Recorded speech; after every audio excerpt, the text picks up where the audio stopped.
it seems like we're living in an age of information overload, but probably not solutions overload. Can you talk a little bit That's about? a great. Yeah, Can you talk a little bit about how this is going to push us past the information overload and get us to real solutions? Well, there have been a number of writers many years ago.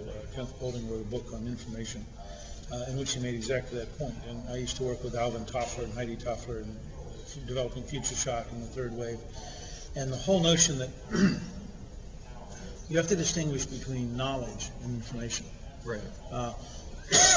We have tons of opinion, we have tons of data.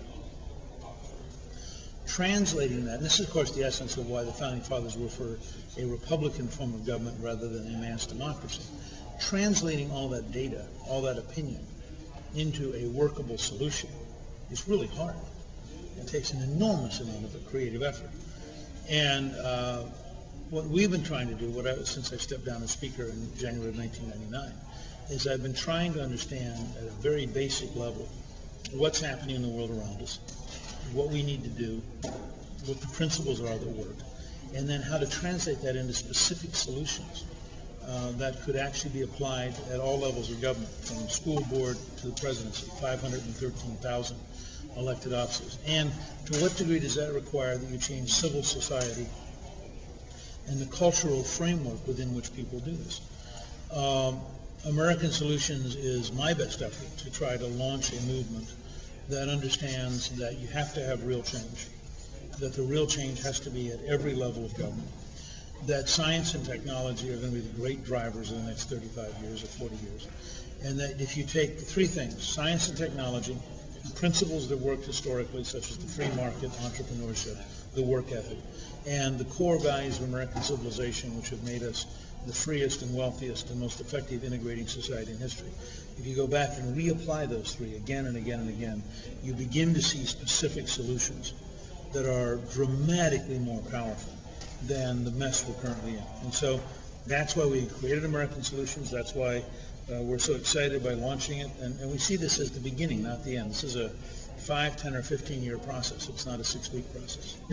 Just to follow up, you say that science and technology are going to be the drivers for the next 35 to 40 years, and you've also talked in the run-up here to Solutions Day, that you want to get past the red-blue divide. Is ideology dead? Should ideology be dead? No. It's not a question about ideology being dead. I mean, I'm a conservative. I think that, but I'm a conservative because I think conservative principles work. But I think that if you could start, I'll give you an example. Senator Clinton issues a 10-page outline of a health plan, okay? Now, large parts of it I don't agree with because it's big government, it's high taxes, it's red tape.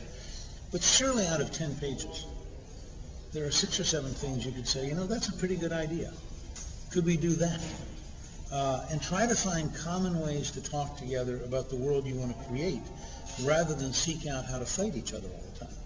85% of the American people want English to be the official language of government. 91% of the American people want the right to say one nation under God in the pledge retained. 89% of the American people believe that the American workers should have the right to a secret ballot vote before they're forced to join the labor union. Just giving you 3 examples. Right. What's red versus blue when you're at 85%? I mean, well, the truth is you have a liberal minority over here that dominates the New York Times and the academic world and Hollywood.